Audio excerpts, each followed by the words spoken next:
No, I got you on this one, Coach. It ain't nothing. You know what I'm saying? Yeah. The fanatic. But we keep it 100, keep it real. That's the only way we know how to be. Talking that sports talk. You know what I'm saying? Straight out of South Carolina. Upstate, A64. Yeah. The FANATTIC. The fanatic where we keep it OG. We talking sports, so I call what I see. I love the fans like they part of my team. I love the fans like they part of my team. Come rock with me. We got it jumping like it's that valley. I call my dogs out the pound, let's go eat. Turn on the fanatic, let's have a debate. Who really hold down the Southeast from state to state? What team hungry gon' eat everything up off they plate? Who the next one that's really gon' step up and be great? Yeah, the FANATTIC. The fanatic where we keep it OG. We talking sports, so I call what I see. I love the fans like they part of my team. Yeah, part of my team. I love the fans like they part of my team. Part of my team. I love the fans like they part of my team. Yeah. Don't forget to smash that like button. Comment, subscribe, all that. The fanatic. Yeah.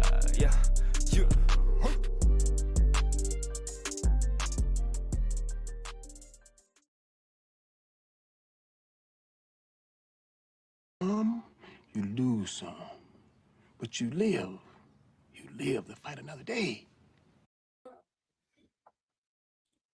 Welcome in, college football fans. This is the snap count on the Fanatic Sports Network, man. Listen, there's a lot to talk about today, man. Georgia survives a bad Auburn team, in my estimation. Colorado puts a fight together after going down big to Colorado. You got a thriller in Oxford, Ole Miss, and LSU.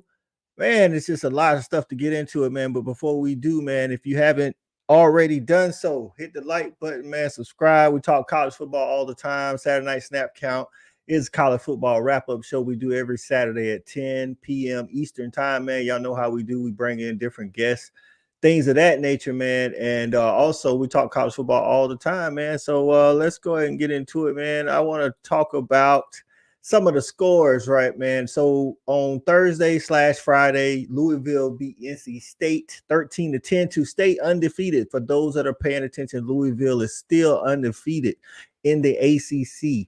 Oregon State beat Utah. Hey, man, Cam Rising not being healthy, not being available is affecting Utah's offense, man, and their defense can only do so much. So Oregon State 21, Utah 7. BYU with a big 12 win, 35-27.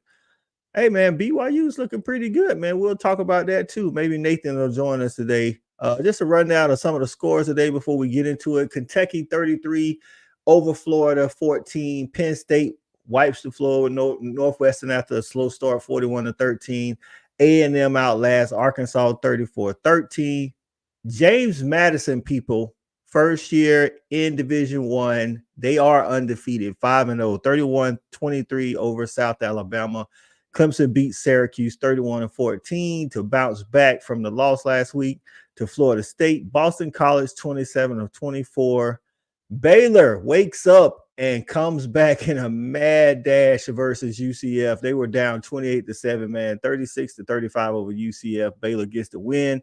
Texas started kind of slower versus Kansas, but put them to sleep 40-14. Texas Tech over Houston 49-28. Memphis over Boise State 35-32. And Mizzou gets an SEC win over Vandy 38-28. Mizzou is still undefeated. People, Mizzou is still undefeated. That's right. So let's move on, man, and we'll talk about some of these games. We got some games going on right now. Virginia Tech over Pittsburgh. I hope my guy JJ joins today. I don't know if he will. He may be at the game. But we need to talk about Pitt and what's going on. They're 1-3. Look like they're about to move to 1-4. Oklahoma's beating Iowa State 47-20. Alabama's bum rushing Mississippi State 17-3. And South Carolina is trying to stage a comeback versus Tennessee. Score is, show the score, people, show the score. It was 31-17 but they're about to go to commercial. We'll figure out what that score is. So, all right, man. We do have a guest. Say, y'all know how we do on Saturday Night Snap Count, man. We have a lot of different content creators. Come on, man. This guy is a big Baylor fan, man. He has his own YouTube channel. I'll let him come on and tell y'all where to find him, man. Let's bring in Logan from Lone Star College Football. What's going on, Logan? Man, it is a crazy day in the college football landscape. To all the comebacks, all the almost comebacks, everything. But I'm Logan over at Lone Star College Football. My buddy Christian couldn't make it tonight. He's over at a buddy's house watching these games wrap up. But you can find us on Twitter, TikTok, YouTube at Lone Star _CFB. We talk Baylor, talk Texas. I know a little bit too much about Texas to be a Baylor fan, honestly, but it's all good. It just makes for good conversation. That's right, man. You kind of like me and my co-host, the Stat Guy, man. He's a South Carolina fan. It's like, how'd y'all end up a Baylor and a Texas fan starting a YouTube channel? So I started working at the post office about 2 years ago. Yeah. Excuse me. But we just started talking about college football and this and that. It all started with a bunch of trash talk, you know, how it usually goes. And then we just started talking more about college football, like as far as the whole landscape, 8 hours a day, 8 plus 8 hours a day while we're working. And we're just like, man, we should just start a podcast. Screw it. And it was like 3 months in whenever we started everything. I was actually on the trip down to Waco for vacation right before week 1. And he started up everything while we were out of town. And then I got back and he's like, hey, man, we're going to start making these videos. So we've been doing it for about a year now. It's all fun stuff. That's right, man. Y'all make sure y'all go over and check out Lone Star _college football on YouTube and get at them. Subscribe to the channel, help the guys out, bringing you that Big 12 football and others, man. Shout out to a couple of guys already in. My guy Mars Jam was in real early today. Sooners, that's right, Mars. Listen, y'all started out kind of slow, giving up Iowa State some plays that you guys haven't been giving up this year, but you woke up, realized that you're OU and they're Iowa State, and now you're pouncing on them by 4 scores, if not more. My guy Steve B said the USC defense is trash. LSU is worse. Listen, I think they're racing to see who got the worst defense, to be honest with you, dog. USC, but we knew how that was going to go. We're going to get into that too. My guy Priest checking in, Georgia guy, man, still hydrating. That's right. Y'all know how it is. Dogs win. The dogs drink. That's right. We need it today. Because Auburn almost came in here and took us down, man. Can we talk about our Heisman team? That's right. I don't think there's a doubt in anybody's mind that Brock Bowers is still the best tight end in college football. Oh, for sure. You know what I'm saying? So we'll talk a little bit about that Georgia game. So what was the most shocking thing to you, that our offense couldn't get going early, or that our defense was giving up a lot of points to an offense that hasn't done much this year? I think it was just defense, honestly. I'll start with the offensive side. I don't necessarily like Carson Beck. I didn't know a whole lot about him coming into this season. Yeah. But I told Christian, I think it was like our week 1 picks that we were making, is like, man, I don't know about this Carson Beck kid. I mean, he's got all these targets around him, but I don't know if he can get the ball to him. But the one saving grace that I told him that y'all had was Brock Bowers. Yeah. 1,000%. It's Brock Bowers. And I mean, I tell Christian all the time, it's like, man, Jatavion Sanders is great, but he's definitely top 2. Brock Bowers is that guy. Yeah, and Sanders is definitely good. I don't think it's very close between that 2 and 3 spot, but I think Brock Bowers, if a tight end was to win the Heisman, it should be him. Yeah, but I think with Carson, he's not overwhelmingly elite, is what jumps off the page. Like his statistics, he's over 70%, completion percentage. He threw for like 300 something today. But there's a couple of throws, like he missed Delp to open up the game on that long bomb. Like, if you're gonna put it on him that fast, you got to throw it directly to him. If you're gonna put some air under it, then you can put it where you put it. And then the interception, he should have probably thrown it to the receiver's outside shoulder as opposed to the inside shoulder. Even if the receiver doesn't catch that ball, then if he puts it to the outside shoulder, he has no chance. The defender has no chance to intercept the ball. There was a catch that Brock made, like, it was a back shoulder throw in the middle of the field. Yeah, I don't think it was a bad throw. I thought it was a bad decision. I don't think he should have threw the ball at all because Brock was double covered. But I mean, Brock made a play because he's Brock, you know what I'm saying? So, but our defense, man, like our edge, like we missed Nolan Smith and Robert Beal from last year. RPO absolutely killed us. Getting the quarterback got to the edge, the running backs got to the edge, and total up 219 yards rushing for Auburn for a team. But, not for nothing. They were averaging 198. We gave up a little bit more than their average. They were second in the SEC. We go into Auburn and get a win. It was our first road game. Crazy enough, 5th game of the year, first road game. So, I mean, that's how Baylor was today too. I mean, y'all only gave up 88 yards passing and no touchdown, so that's not bad at all. That's right. My guy Pre-say, why couldn't we adjust to the QB design run? I think when you're talking about the QB design run with the RPO, it's similar to option, right? Yeah. If you can't stop the give right up the middle, then stopping everything else is, going to be a challenge. And a couple of those times they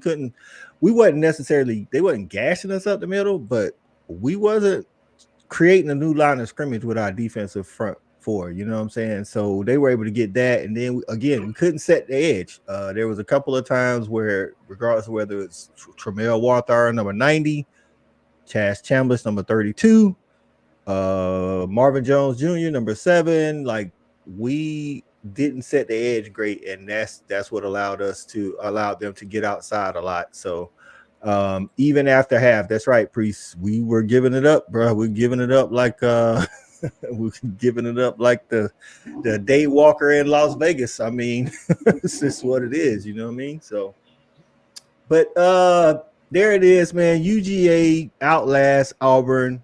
You survive in advance, like the intro said. So it is what it is. We'll probably dive a little bit more into that on my live stream on Tuesday with the Georgia players. But I want to talk about that Baylor UCF game, man. Why'd y'all have such a slow start today? Because I actually didn't tune in until it was 28-7. Yeah, it's just Blake Shapen's first game back. I mean, he's been out since the middle of the third quarter against Texas State. So it's kind of – he just started really practicing this week. I mean, he had some walkthroughs the week before Texas and all that. So it's just trying to get back in sync with everything is what it looked like. But about midway through the third quarter is whenever our offense started lining it up and our defense decided it wanted to help the offense out. I mean, Blake Shapen's he's a real competitor. And whenever he got hurt, he didn't want to come out of the Texas State game. And then afterwards, they ended up saying, hey, man, you tore your MCL. So you're going to have to chill out for a little bit. Or no, he sprained it. That's what it was. He sprained his MCL. But I got you. We had a couple of things like this. I think it was like right before half. We were marching down the field. Dominic Richardson got stood up. Well, not stood up, but forward progression was stopped, and it was pretty obvious that it stopped, but they didn't call it. And then he's going down. His knee's like on one of their guys' arm or something, and another one of them rips it out and takes off 87 yards to the touchdown. Got you. So that was one thing that was just frustrating. And then just in the second half, I'm sitting here with my son sitting beside me. I got his little chair here, and he's just, go Bears, go Bears. He's about to be 3 on Halloween, and it's the greatest thing, man. And I get excited, and he's like, That's what they do. It is great. I love it, man. But our defense turned it up, had a huge stop after I thought they were going to give them the game after that big 4th down play that they had where he's going all the way back around into their own end zone. But luckily, they didn't make that field goal. So that's right, man. Hey, listen, man. Survive in advance. That's what like the intro said, man. We're gonna bring in one of my co-hosts from Respect the Hedges Tuesdays at every Tuesday at 8:00. Live stream, man. Former wide receiver at Georgia, man. Thad Shawty Parker. What's going on, Shawty? Gentlemen, how's it going? Oh, it's good. It's good. Hey man, it's a lot of good college football today. We survived one today, Shawty. Man, whew, been a rough. It's been up. It was Hey, hard to watch, man. it was hard to watch. You know, I have to have my drink after the game, boy. I was almost had to bust open the bottle before the game was over, dog. I did. Me too. Me too over here. Hey, we got my guy Logan from Lone Star College Football, man. He's a Baylor fan. Got a YouTube channel with a Texas guy as well, man. So we welcome him into the Saturday night snap count. Okay, how's it going, my friend? Man, we were in the same situation y'all were. Well, did y'all win today? Yeah, we ended up pulling it out after we were down 28-7 going into half. Yeah, man. I asked Logan what was more surprising, our offensive slow start or our defense, how they played and giving it up. Defense, I think, because we're known, for defense. Even when the offense don't show up, the defense does. And we gave up 219 yards rushing today, Charlie. Yeah, man. It was just a lot of alarming things, defensively and offensively. It was just, the linebackers, man.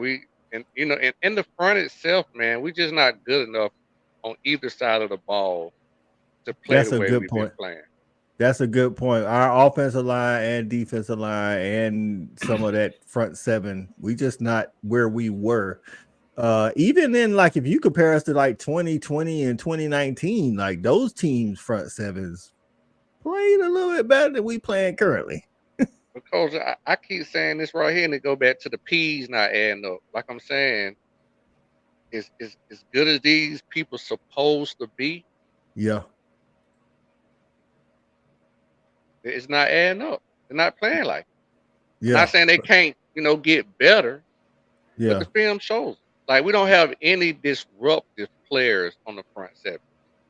That's a fact. That's a fact. We don't have any one player that's causing a whole bunch of disruption. Priest gets in and say, Thad, what's your analyst for the secondary play and your thoughts on Carson? The secondary, honestly, I clearly think that's the strength of our defense. But anytime they get exposed, it's because of the front seven. I mean, they can't cover forever. No, you can't cover somebody for 8 seconds. You know what I'm saying? And I thought they played very well, especially with having Bullock back today. They definitely look better in the secondary. I thought the secondary played very well. They very, very rarely ever go at Lasseter. So he just picnicking all day. You know what I mean? Yeah. And Beck, man, I say this: the kid is not playing bad, but he missing a lot of play. He leaving a lot of plays on the field. And when I mean by plays, I mean explosive. He leaving a lot of explosive plays on the field. So me and Logan kind of talked about it earlier. He missed Delp early on that seam route, kind of. You know what I'm saying? Like, if you're gonna put it on him that fast, you got to put it right on him and not lead him over to the left. If you're gonna lead him over to the left, you got to put a little bit more air under that ball so he can run up under. He put it like he threw that on a rope. Like, you got to put that right on him. You can't try to lead him if you're gonna throw the ball on a rope like that. And then the interception, I felt like he should have threw that to the outside shoulder. That way, even if the receiver don't catch it, it doesn't give the DB a chance to intercept the ball. You see what I'm saying? Hey, look, coach, he shouldn't even throw it to him. He should have threw the post to number 5. It was a post right on top of it. He missed it wide. I'm talking about running wide open. No safety in the middle of the field. I got you. That's what I told also that pass to Brock that Brock actually caught. It was on. It was actually a back shoulder in the middle of the field.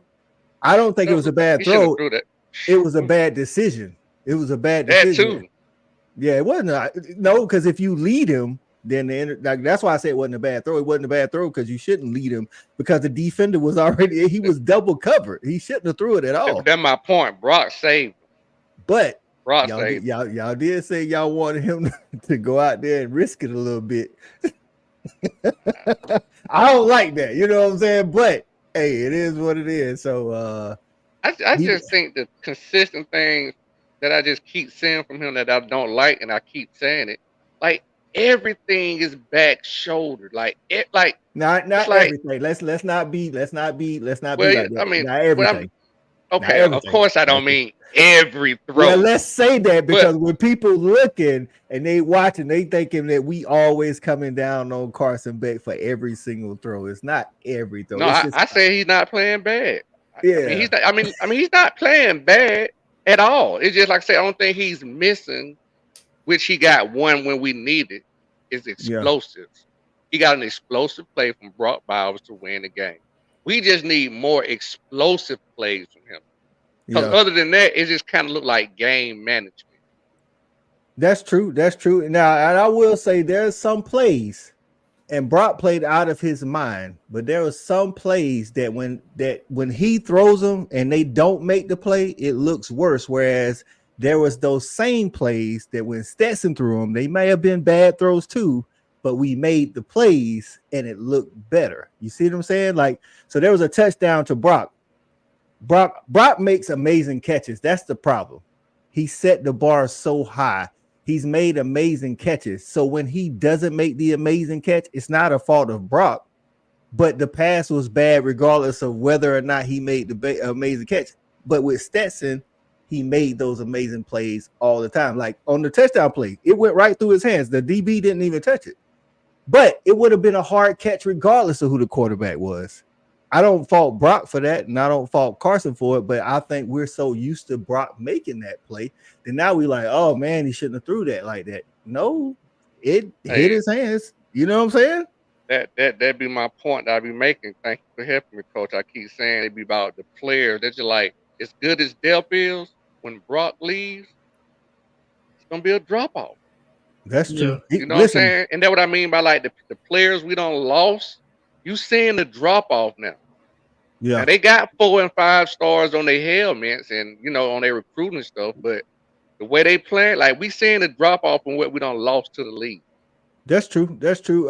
Sammy said the defense has me worried because they couldn't stop the run, and Kentucky running back had 280. I'm gonna say this, Sammy, and we'll get into it a little bit more on Tuesday on the live stream.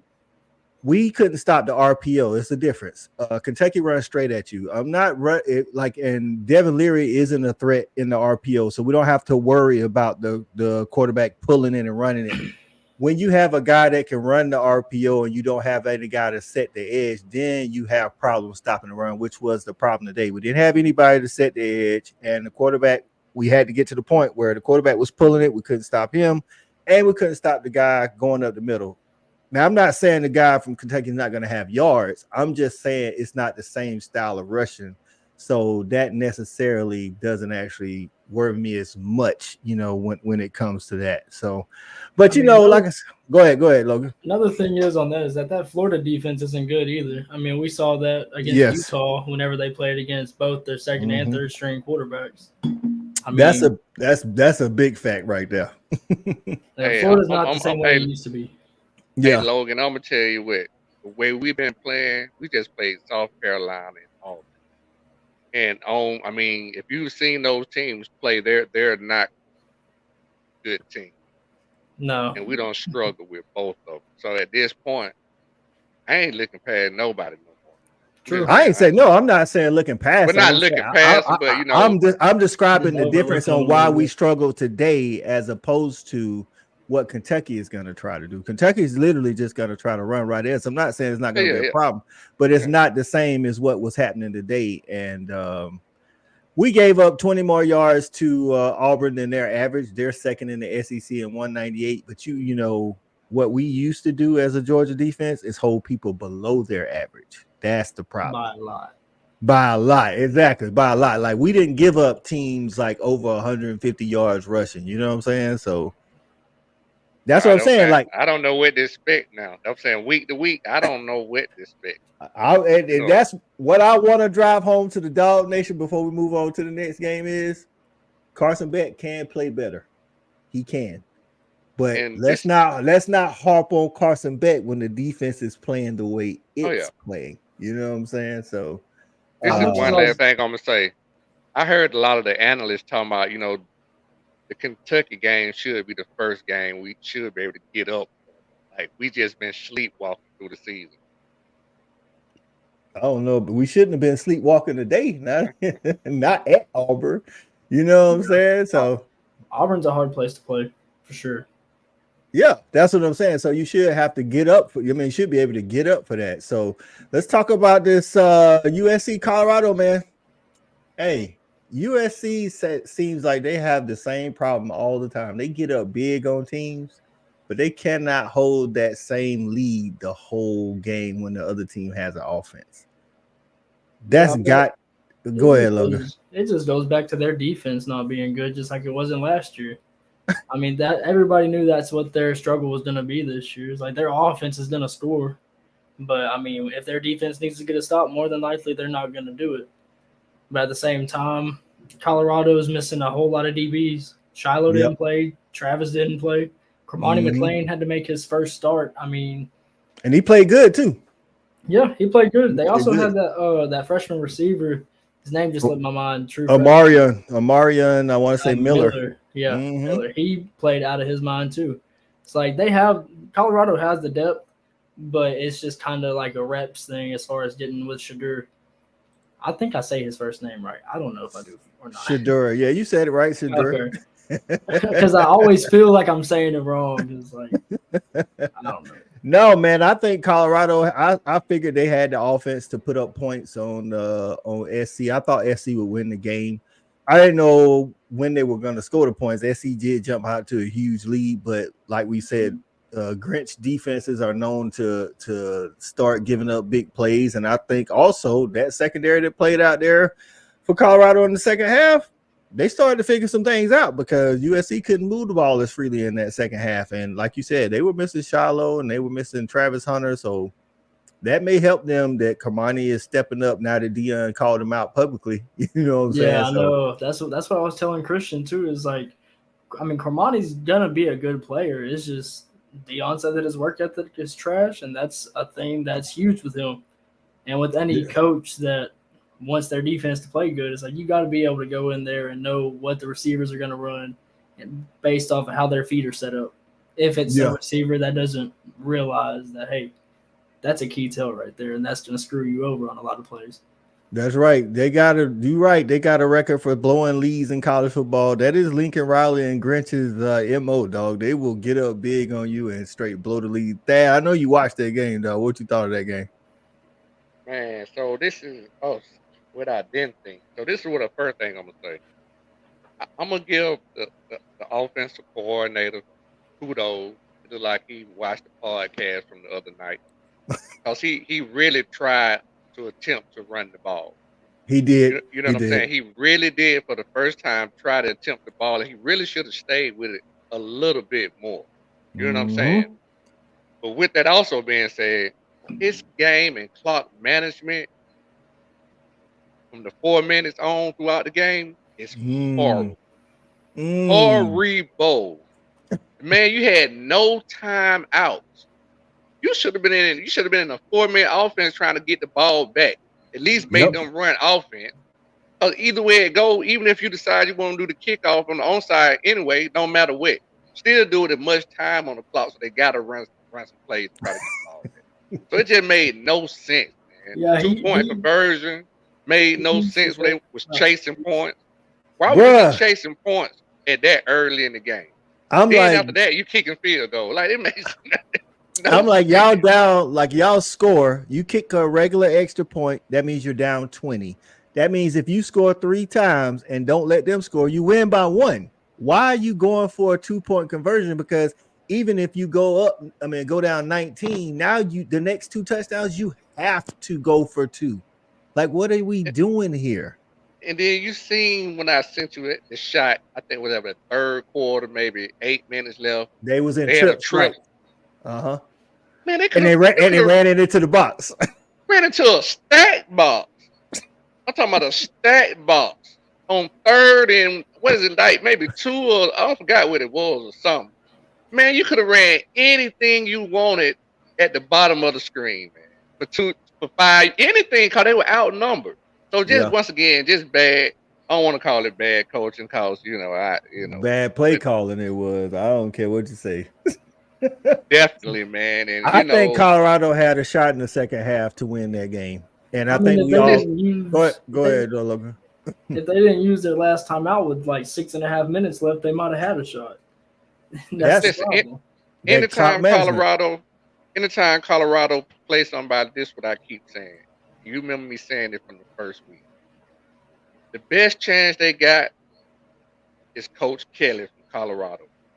Yeah. He helped the other team out every week. Yeah, you do. I told you he wasn't that, he ain't that I ain't no big fan of Kelly. I know he was on that Florida State coaching staff when they won with Jameis Winston, but I really didn't think he did a great job that year, to be honest. I thought James Winston in the offense was just that good. And I told David, talks with Buffs, man. I was like, I think y'all will be looking for a D coordinator in about 2 or 3 seasons, to be honest. He ain't gonna make that change. Yeah, the whole coaching staff from that Florida State team is kind of looking bad now. I mean, look at Jimbo at A&M. Big facts. That's what I'm saying. So they're doing pretty good so far, but I mean, it's not like the past however long he's been there has been terrible. Yeah. So Priest updated us. He said Duke just tied up Notre Dame. It was 10-0 for the longest, man. Like, man, it's time to realize, man, Mike Elko at Duke can coach. So Mike Wilkerson said, Coach Duke up by one. In front They of Hall up by Fame. one. Hey, what's going on? Oh, they up by one. What's going on, Mike? They up 14-13. I'm pretty sure Jason will be joining us in a minute here. 14-13 Notre Duke. I got on all the games but Duke. I got on Virginia. Listen, Pitt, I talked bad about Pitt earlier, Logan. They've come back on Virginia Tech. It's 28-21 Virginia Tech. So Pitt's trying to make it a game. I wonder how Kyron Drones is playing. So 17.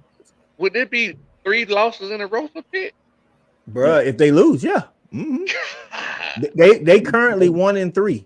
And I was telling Logan, I don't know if JJ gonna make it on, but I need to get JJ on to figure out what in the world is going on in Pittsburgh, Pennsylvania, though. Have they lost the locker room or something? I don't know, but Virginia Tech is terrible, dog. Virginia Tech has only won one game, and right now it's the battle of the 1-3s. We're trying to see who's gonna win their second game. I mean, Kyron Drones for Virginia Tech, he's been playing real bad. He's at the bottom of the list as far as points per drive. Because I mean, I saw that earlier, like 2 days ago, because he's the Baylor transfer, and Sawyer Robertson was on that list, and who was it? There was another one. I can't remember. There was Alec Bowman at OK State. Because we looked at him out of the portal. We got Sawyer Robertson out of the portal, and Drones left. It's about to score too. Mike Wilkerson said he was talking in tongues first quarter Iowa State. Yeah, we talked about that one a little bit earlier. Mike, y'all woke up and figured out who y'all was OU and they was Iowa State, because for a while there it was 20-17. Iowa State was thinking they were Oklahoma with the defense or something. Y'all was giving up some crazy big plays. That number 9 for Iowa State played pretty good today, the receiver. So but shout out to Oklahoma they're up right now 50-20. So hey, they turning on a little bit late.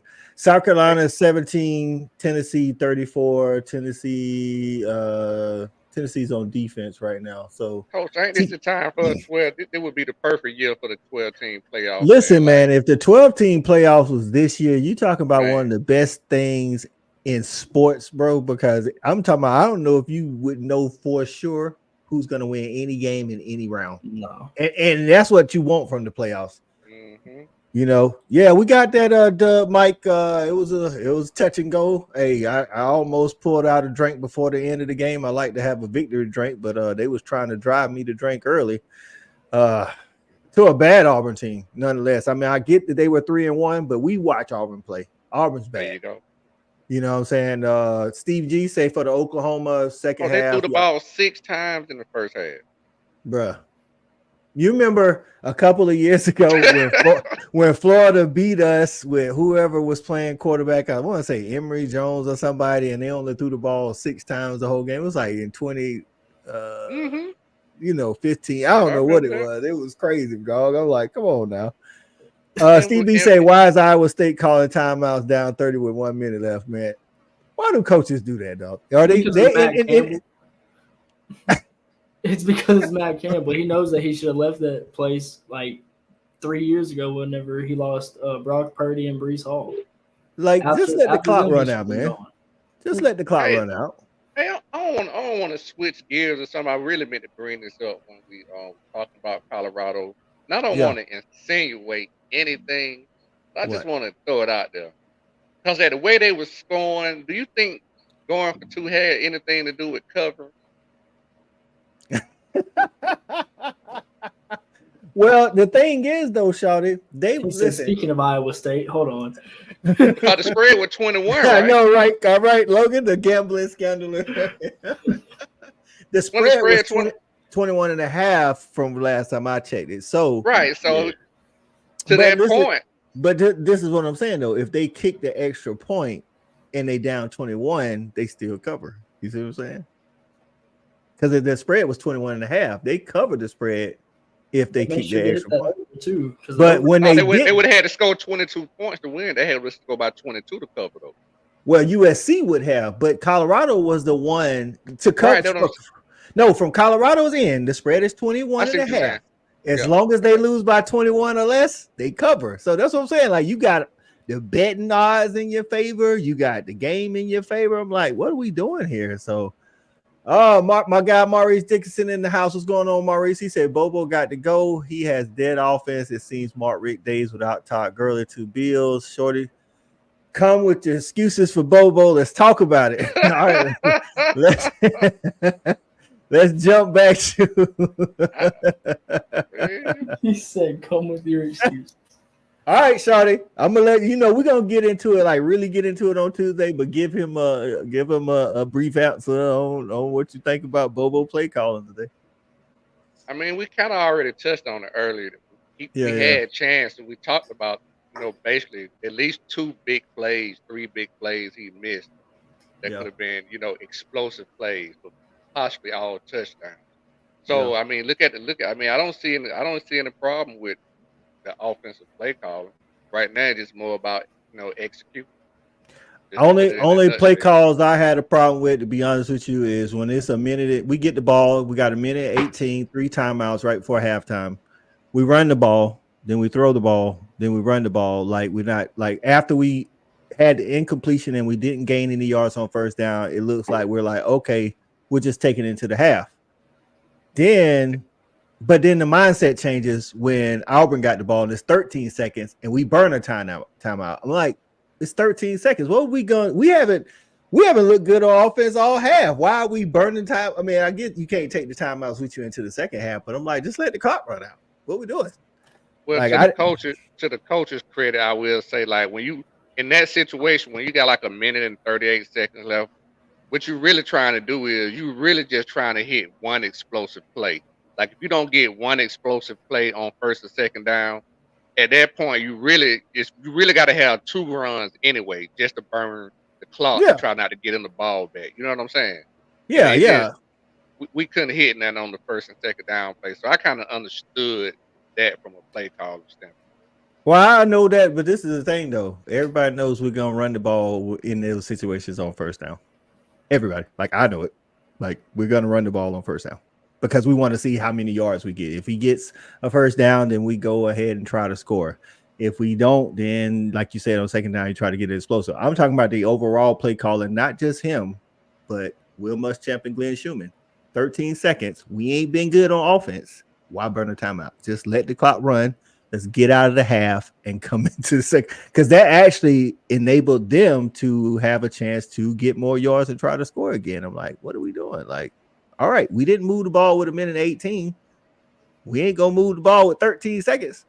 So Mike Wilkinson said, when we play Georgia and Norman, dinner and drinks on me if y'all come to the game. That's what's up, Mike. Hey, I'm gonna take you up on that. I already told the stat guy we trying to travel to Norman for the South Carolina Oklahoma next year, and I want to say it's gonna be in 2026 when we go to Oklahoma, if I'm not mistaken, because we do Texas first and then Texas comes to us, and then I think we do Oklahoma after that.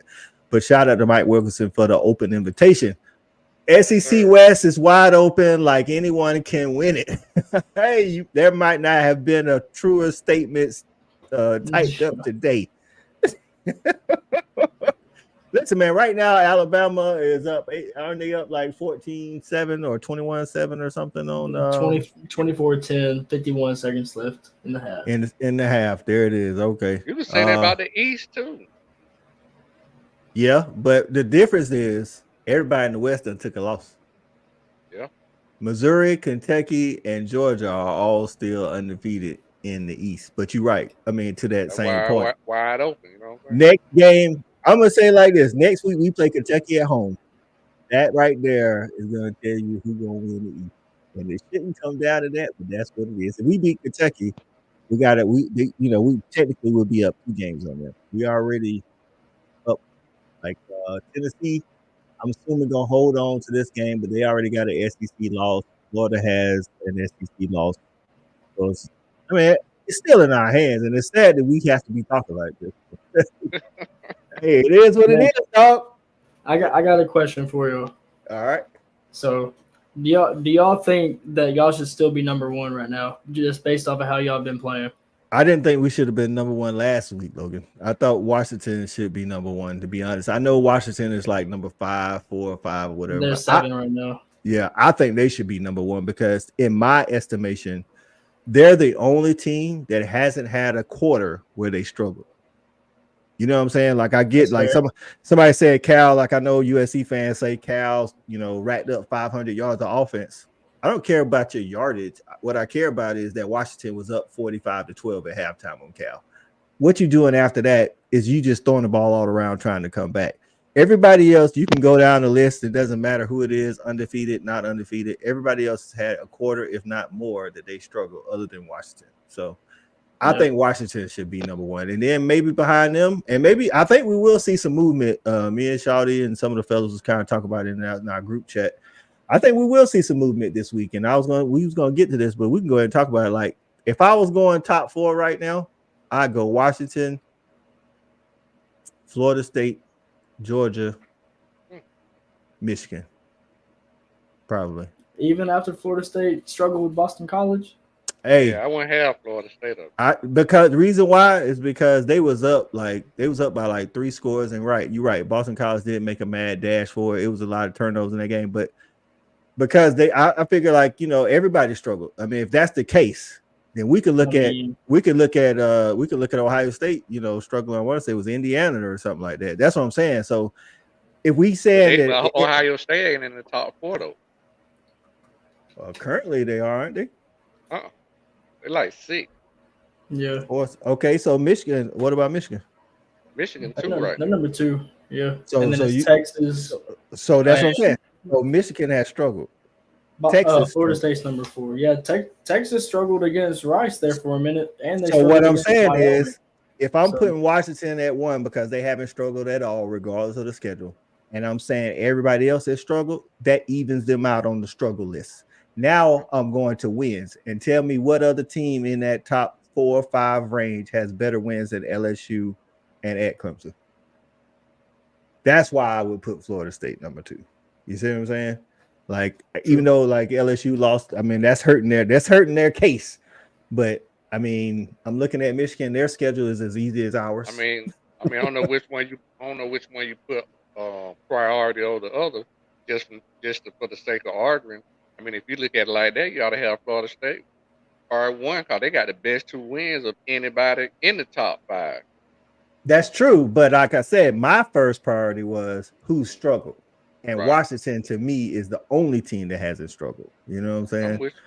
But then I'd have Oregon probably higher than most people have them. Not because I think they're going to win the championship or nothing, but outside of the Texas Tech game, they've been taking people to the woodshed. Walking everybody. And that's why that's the only thing that's holding me back with them is the Texas Tech, because Texas Tech lost to Wyoming. You know what I'm saying? Mm-hmm. They struggled, and then they struggled another time with somebody else. It was a road game for Oregon at the time, but I like I say, I mean, landed, you had the top 4. Where we landed, like 3. I put us at 3. 3. Yeah, and then like how you feel or how it's gonna be next week. Because I thought you already named 14. I thought you said. Oh no! I said Washington. I was going into explaining why I had Florida State at number 2. You know what I'm saying? So I would have Washington, then Florida State, then us, and then probably Michigan. Because I feel like some of that struggle early, when they didn't, like, whether it was a quarter, 2 quarters for Michigan, some of that can be blamed on Jim Harbaugh not being there. And I'm not saying they should have struggled. I'm just saying he wasn't there, so they have a built-in excuse. You know what I'm saying? So, dang, Alabama scored again.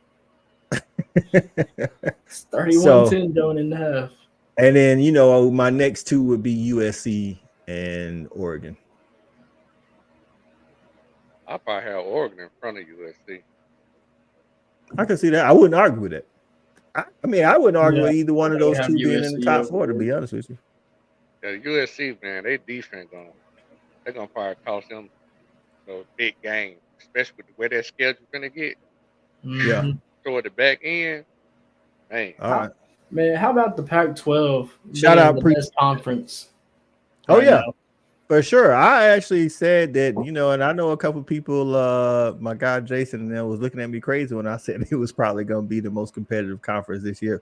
The quarterback play is insane. That's exactly what it is. It's insane, dog. I mean, let's talk about teams that haven't actually struggled. I mean, Washington State ain't really. I don't even know if they rank, but they ain't lost no game. And they like what 14 or.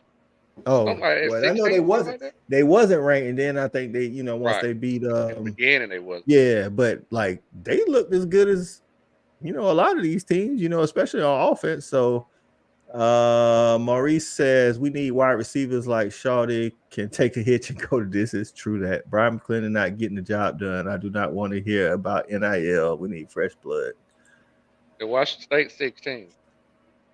Yeah, they moved up because they was unranked. But I'm impressed with their quarterback. I think he's playing as good as any other quarterback outside of Michael Penix Jr.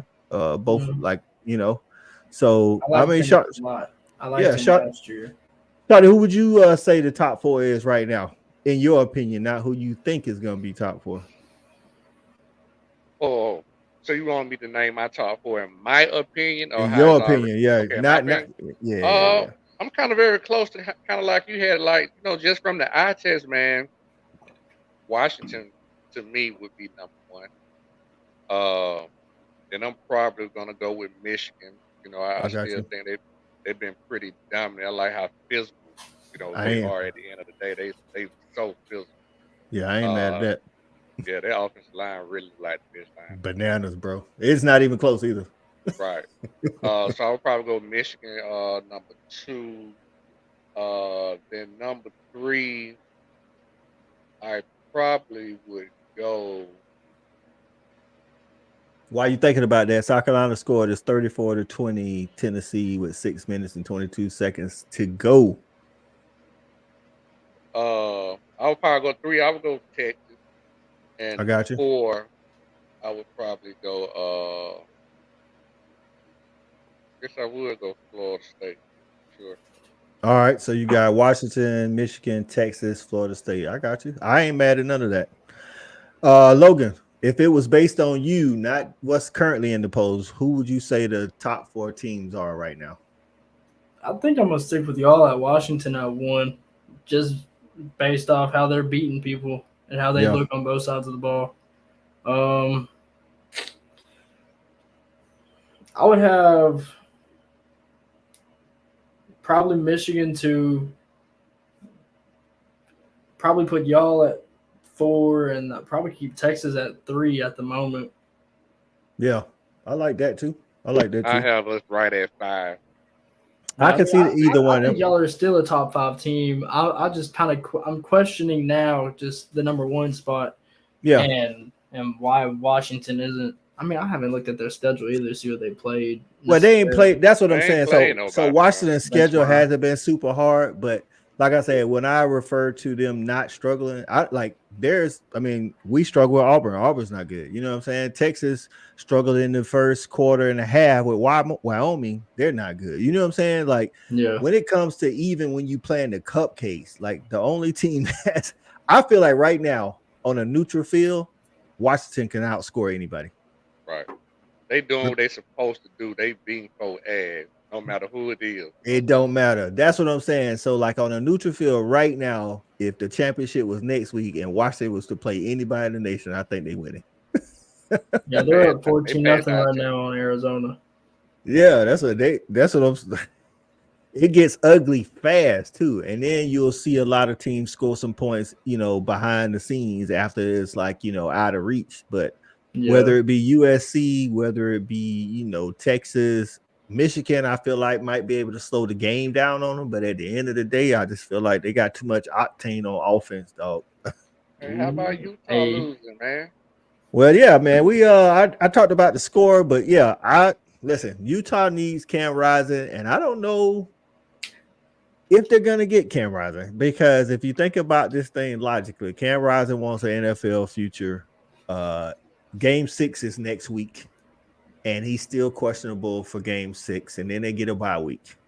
If he ain't there against Baylor. Yeah, now He might come back after the bye week. If he doesn't come back after the bye week, I don't think we see Cam Rising, and I want to see Cam Rising because Utah has enough defense to make noise in the Pac-12 and still get there. There's only one loss. They play Cal next week. They can get a win against Cal without Cam Rising, go into the bye week, and then come out of the bye week. They got to play USC. They don't have Cam Rising. They don't beat USC. I don't care what their defense do. No, I mean their defense needs the help though. I mean Cam Johnson isn't playing bad, but he's not Cam Rising either. Exactly. He doesn't have he's got the arm and he can scramble real well. I don't think that it just clicks as fast as Cam Rising does. And he has that experience. Hey, and Cam Rising is a baller. Yeah, go ahead, Shawty. Yeah. A quick update, man. It's 2 minutes and 35 seconds left. Notre Dame is down 13-14. They got to go 90 yards. Hey, refresh that right now, because they're on their own 41. Oh, I'm sorry, they're on the 3-yard line. That's right. 97 yards. Hey, let's bring in my YouTube roommate, hallmate, Jason Watkins from Hall of Fame College Football. What's going on, Jason? What's up, man? Hey, man, we just in here. We was talking about the who we think is the top 4, not based on the rankings, but who we think are the top 4. But I just want to say, Stephen G asked, we was talking about Cam Rising in Utah too. He could technically come back and get a medical red shirt. I mean, hey, it wouldn't be the first time a college football player in the state of Utah plays at like 27, 20, 25, 26 or something like that. But that wouldn't be a bad idea, to be honest with you. So, yeah, Jason, so we were talking about top 4. My top 4, I had Washington at 1, Florida State at 2, the Dogs at 3, and Michigan at 4. Shawty had Washington at 1, Michigan at 2. Who'd you have at 3, Shawty? Florida State and Texas at 4. And then he said Dogs at 5. Logan had us at 3, had Washington at 1, Michigan at 2. And who's your 4th, Logan? Texas. Yeah. So who would you have? Don't go by the current rankings, but who would you say the top 4 teams are? Oklahoma. I don't know about OU. I'm not drinking that Kool-Aid just yet, but they're in good shape, man. I think that we're gonna find out a lot about those 2 teams next week. Oh, for sure. That's I'm hoping to get some good news on Monday about tickets to that game. So make sure you get some footage, dog, if you go. Oh, I will. Hey man, I'm just right down the road and I'm off on weekends now. Yep. What's up, everybody in the chat? Just want to say what's up. Hey, look, I would probably go with definitely Washington. I'm not buying USC at all. We ain't buying USC at all. Not at all. Their stock is down, baby. Way down. But I would say I still feel like this was that game that you and I talked about it yesterday, that I think UGA was gonna probably have their little struggle bus, and they did that today. Out on the plains. This is kind of how it goes. I still think Georgia's probably up there. You got one other game where you got to go on the road. This is probably going to be a tough one in Knoxville, but I don't think that Tennessee's that good. So you should probably get through that one unscathed. Yeah. I think if you get to even to the SEC championship game, I think if you get to the SEC championship game undefeated, you're in no matter what. Big Right. facts. I You know, think the same thing. Yeah, because I think they're gonna want to see if you can get that 3 in a row, man. That everybody wants to see that. Duke finna give it up, man. Duke finna give the Everybody game but up. Oh man, let me turn on the Duke game. Come on, Let's Duke. see Don't this. give it up like the Daywalkers in Las Vegas. Come on now. I mean, they're on Duke's 47. They still got 47 to go with 57 seconds left. It's I'm not hating Notre 16, Dame. though. I just want to see Duke stay undefeated. It's 4th and 16 though. They gotta, there's 51 seconds left, but they gotta get to 16. So I think we all agree that Washington should definitely be in the top 4, even though they're currently ranked number 7. Yeah, I think so. I think so, man.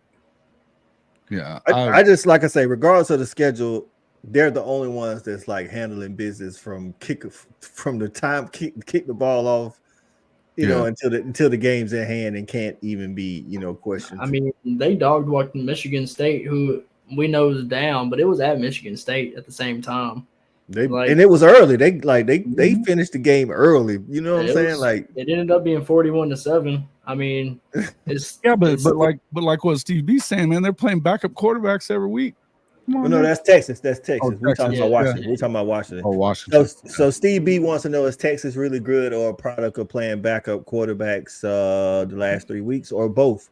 I think it's a little bit of both. I think Texas has the talent to be, undefeated like they are. But they're gonna get beat next week, though, bro. Come on now. But I also think they have been fortunate. But I tell people all the time, dog, there's a lot of factors in, being undefeated, staying, being good. Hey. You got to have players. You got to have coaching. You got to have some fortune, injury, and some luck on your side. That's Hey, look at TCU, man. You are what your record say you are. They were, they had a record last year to make it to the national championship game. You are what your record say you are, no matter what. We feel. All right. So we now, got another question. West Virginia at home. Yeah. So we got another question. Mike says, wants to know who had the better win, OU or Texas. Both were playing at home. OU was playing. They both were playing. Notre Dame just scored. Jesus Christ. I'm behind. I'm behind everybody. My bad. I'm behind. I just saw that too, bro. Dang. So dude gonna give it up. Hey, no. So both playing at home, both playing a conference opponent. Wow. Both started where it was a back and forth affair when it shouldn't have been because they're a lesser opponent, and both end up blowing the teams out. So I think the win today was equally as good. I don't think OU's was better than Texas. I don't think Texas was better than OU's. I mean, if you wanted to go to point differential, maybe. I mean, but yeah, I don't think that really matters because in the second half they both look dominant. So, I mean, if you wanted to be nitpicky about it, Texas fans can say whatever because they were playing an undefeated team. Of course, they didn't have Jalen Daniels, but I think that Jason Bean showed that he was pretty good all of last year. Yeah. Well, see, that's why I say I don't give him he also credit. lost them games last year too. Yeah, I don't give him credit. Like if Jalen Daniels had a continued playing, if he wasn't hurt and they beat him this way, then I would give them the edge over y'all. But because he didn't play, it didn't matter to me that Kansas was ranked. Right. Yeah. Once he's not playing, everybody's they're just a slightly better than Iowa State. And Iowa State's not that good. So it's again, that's why I was saying. I mean, it's easy to sit here and say it was one or the other, but the truth is they're both kind of crappy teams without their quarterbacks. You know what I mean? Exactly. And Iowa State's crappy either way. So they've with all those guys that. And that's what I'm saying. Both games kind of look the same. Both games look like each team, Texas and Oklahoma, started out where they were thinking about next week. And then they woke up and said, oh, well, we got a game this week. So let's finish this week. Yeah. And they both took care of business. So I think they're equal. Shawty, what you think? Man, I can't really add too much more to what you two guys have already said. Only thing I would add to it, just to say Texas is just because of, the whole picture of winning the conference. But other than that, I mean, I couldn't really add anything else with y'all guys. It about the same. Yeah, it about the same. I think I'm trying to think of who had the biggest win today. I don't even really know, to be Ole honest Miss with you. probably. Yeah. Ole Miss. Ole Miss, because they stay in the run for the West. They put How the hell does freaking LSU blow that game? Damn. Bruh, that's what happens when you're in the shootout, Dude, Jason. they Like, gave up 700, the most in SEC history, over 700 yards. y'all do know both teams combined for over 1,000 yards in the first half, dog. It was Bro, like Lord. LSU, they defensive coordinator, like, bro, that's the most undisciplined defense. To have that is many like, athletes and be so undisciplined. yeah, big that fact. just reminds me of old Big 12 whenever Art Browse was still there. That's what that reminds me of. It just nothing but throwing the ball. Right? That's crazy, exactly dog. what it used to be. So yeah, I would agree with what Steve B's talking about. That Dylan Gabriel. I mean, he's been taking bullets all week. You know, Logan, he's always taking bullets with Logan and them anyway. So it kind of is what it is. But I'm telling you, I think that DG is he's playing good football, man.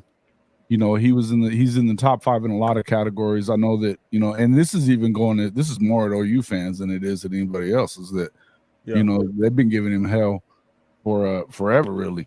You know what I mean? It's just one of those things where he's not Caleb Williams. I know he's not Caleb Williams. He's not Baker Mayfield. Nobody is, dog. Nobody's Caleb. But nobody is, right? And so the fact is, you know, I kind of got into it with a guy earlier on Twitter about it too. It was a stupid conversation though. It was like, this dude likes to bash on DG anyway, but he was saying that somebody was arguing about whether or not Shedeur was better than DG. Well, no shit. But who cares? He was never going to play. He was never going to play at Oklahoma. Unless Deion was the head coach at Oklahoma, Shedeur Sanders was not going to be there.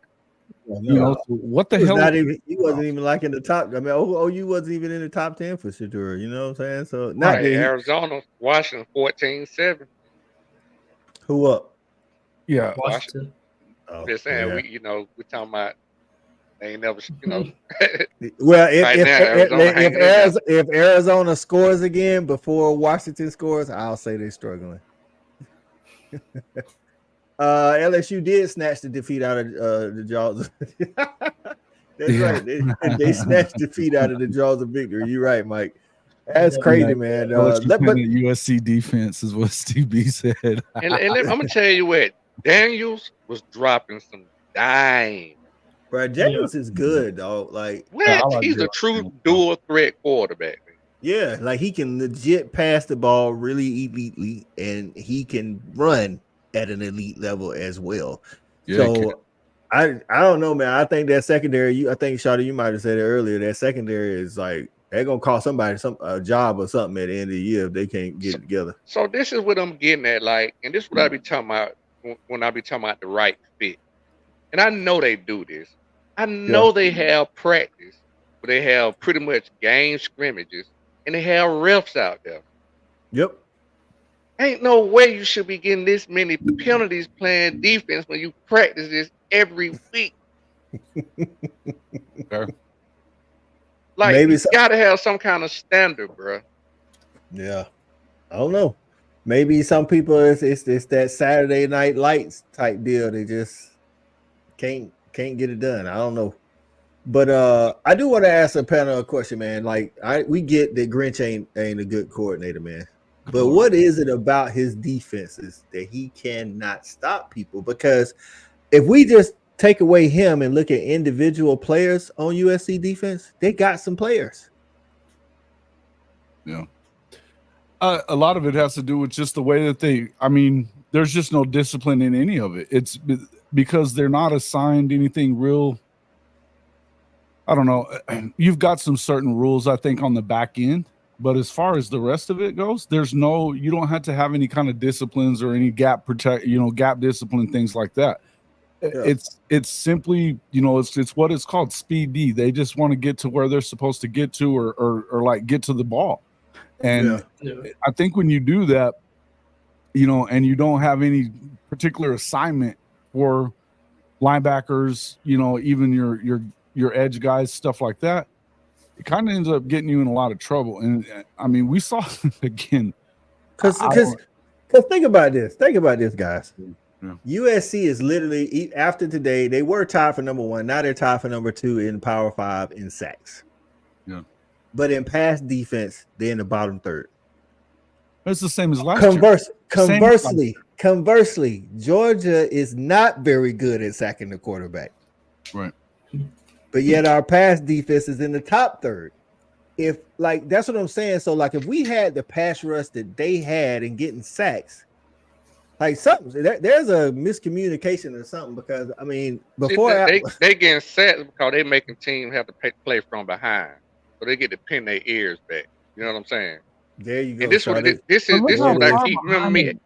God, there it is. Far behind, bro. There you remember it I is. keep asking that question, because I used to ask this question. I say, how are you such a great team on offense and scoring and passing, and you can't stop nobody? Because you practice against that every week. Exactly. You practice against that every week. Facts. Terrible.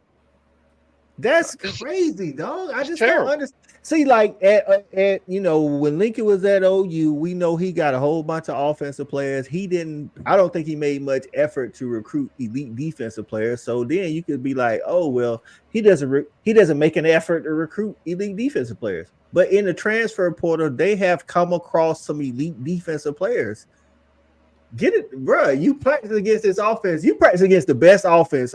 One of the best offense, and maybe arguably the best offense in college football every single day. How is it you are not getting better?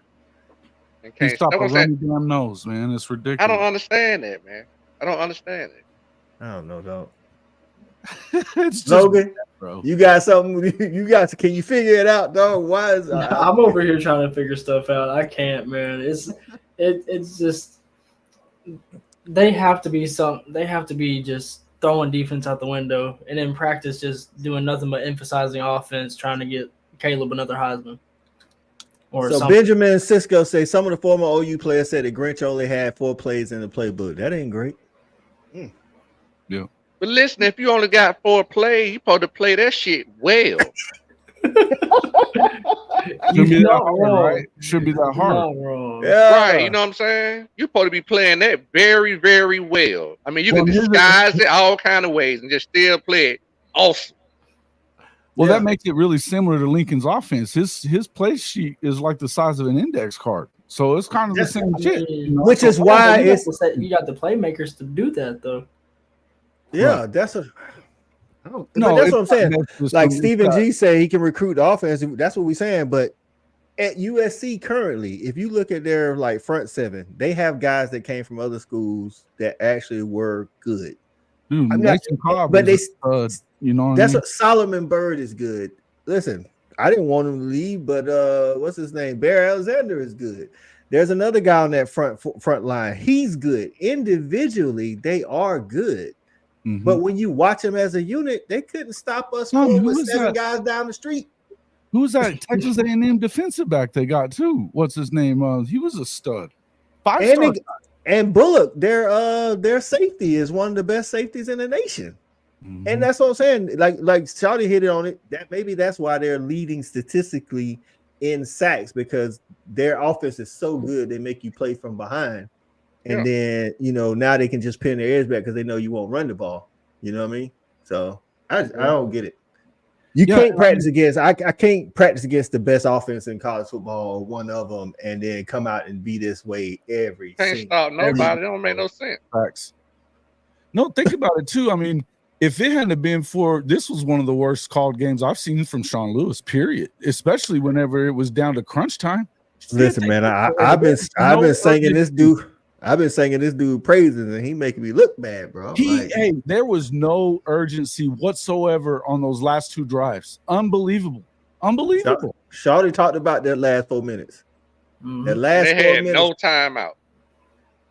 So it was silly shit. And then of course Shador taking a sack and everything, and that one, whenever they were going down there, and they didn't get that score. Before they made the stop and then came down and scored to make it a 7-point game. I mean, to me, you can't take that sack. It doesn't matter if you get it intercepted. None of that shit. You have to throw that football out. I think Joe Clark was saying it on the air. You know, it's one of those that you cannot take that sack. You got to get that ball out. And they didn't. And every freaking play took forever to call. And you know, they're getting down to the last couple of seconds on the play clock in crunch time. It didn't make any damn sense to me. And that's, you know, that just goes to show you that USC ought to be damn happy that that's what happened. Oh yeah, because Colorado had a shot to win that game. Man, Colorado's gotta come. They gotta come back out next week with those armbands that you see Pee Wee football teams have, and the coach just shouting like random stuff, like a color and a number. They just look down and see what they got to do. They might have to, because like Jason said, it was taking way too long for those plays to get in. Dog, you can't, when you behind like that, you can't be using that much of the play clock, especially when you don't have timeouts. Right, exactly. You got to give it prime hell for that. The head man, you got to step in and tell your OC, man, let's get it rolling, man. What's going on? Yeah, like you can't sit there and just witness that as a head coach. For real. That's kind of like the Marcus Freeman thing, you know, last week with the 10 people on the field. Like, dog, you did that 2 plays in a row. That's the same thing. Like Prime, you sit there watching this dude burn clock with no timeouts. Dog, say something. Get a penalty or something. Stop the clock. And look, he on the sideline with you. Mm-hmm.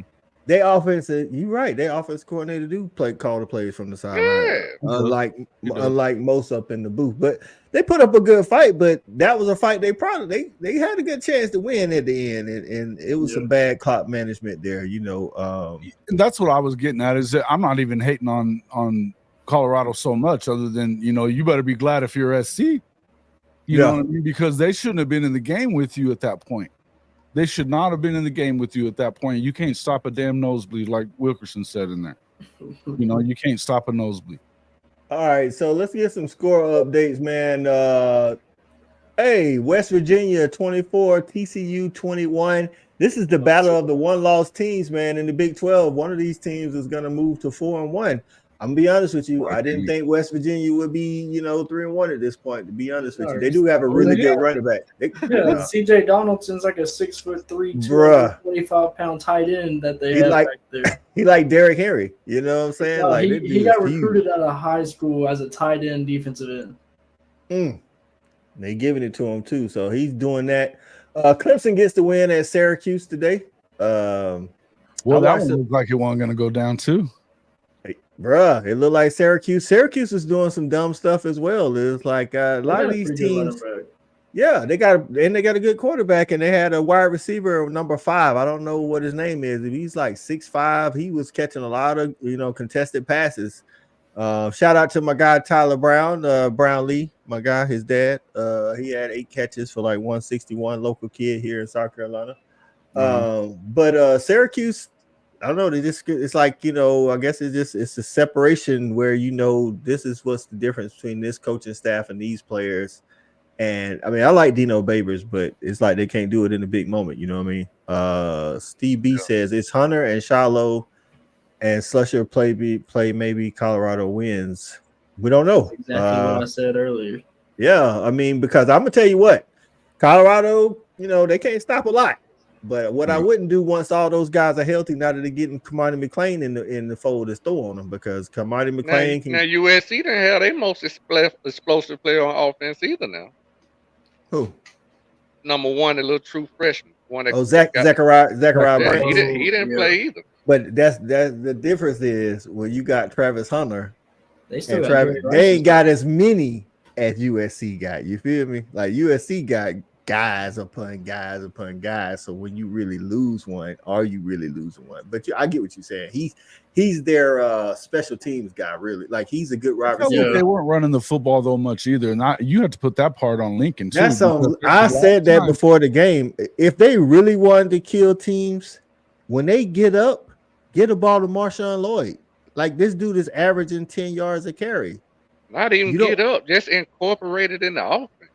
But it's like Lincoln Riley wants to have the guy that, I get it. Caleb Williams, best, one of the best players in college football, Heisman Trophy winner, all that stuff. I'm up 33-7, dog. I'm running the ball. Yeah. Not just running it into the teeth of the defense and he's only getting 1 yard. I'm talking about a guy that's getting 5-6 yards a carry. It's like he refuses to be known as the guy that's running the ball, dog. Like, what are you doing? This takes away time from the other team to come back. And UCF did the same thing. That's what I'm saying. That's what allowed Baylor to come back today. It's like, dog, I appreciate it too. I appreciate it. All right, so let's talk about what's wrong with coaches taking 3 points too. Hey, maybe it's that era of analytics, dog. Exactly some analysts on the sideline say it's better to go for it on 4th down than to punt or take the field goal. No. That's really what it is. I mean, I'm being funny, but I'm not. Like, there's literally some dude is sitting around telling them the numbers. Yeah, Baylor used to be real bad about that. Like Dave Aranda's first year, we were bad about it. Because we weren't getting those 4th down conversions, and it just made him look stupid. Texas Tech been doing it for 2 years too, ever since, and that was with Joey was there that first year. He believes in that. Exactly, and that's who our OC was at the time. That's right. And Steve B say Washington just went up 21-7, Charlie. Yep. Yeah, I see it, yeah. So I'm gonna ask the question that Charlie normally asks Logan. Do you think Dave Aranda's the guy for Baylor? I'm gonna have to answer this 2 different ways. Do I think so? Do I think so? No. Do I think our athletic department does? Yes. I got you. What is it about him that you would like to see him do better, or that you don't think he can do? Have you seen one of his interviews? He's a weird dude now. I ain't gonna lie. He's a weird dude. Damn, I should have answered that question. I should have answered it like, I appreciate that. I appreciate the question. You should have said that. I should have. I didn't think about it, man. I should have, but it's this thing. It's like you have to have. Well, for me personally, and I know most of the people that are on these teams are the same way. It's like you have to have somebody that you want to play for, like somebody that can pump you up before a game. Yeah. And I mean, they brought in Matt Pallage. They brought him back over from Oregon, but it's his first year being a defensive coordinator by himself. Now, Dave's there to help him, but at the same time, a defense like Baylor that's been sleepwalking the whole first 5 weeks pretty much for the most part until the last quarter of this game, it's like you can't just go out there and like, come on, guys, like we're a great team, this and that. It's like, no, you can't go out there and talk like you're talking to a 2-year-old. You can't be doing stuff like that. And even if he doesn't, if he's talking like that, he's talking way over everybody's head to where I don't even think he knows what the heck he's talking about. We don't. I'm telling you, I've told you at freaking Big 12 Media Days, I didn't understand a single thing he said in that interview session. Didn't understand. The bad part I'm is a history guy, and that's where he goes. That's where he goes is to weird, obscure, old ass history that not many people know about, and he'll tell you a story about something. You're like, what the hell does that mean? You know what I mean? It just exactly. I think that even educated older guys aren't understanding that. How the hell is a 19-year-old going to get it? Exactly. So with that said, if he goes like 8-4, 7-5, a couple of years, how long you think he has in Baylor? I mean, if he's going 8-4, 7-5, no, I don't think we are. No. If he goes 8-4, 7-5, they're going to keep him for the rest of his contract. Right. Because Baylor is not, as a school, is not worried about athletics. Me personally, and a bunch of the fans that I'm in touch with, that's why we're there. Like, that's what we care about. Yeah. But I mean, they're not gonna get rid of him.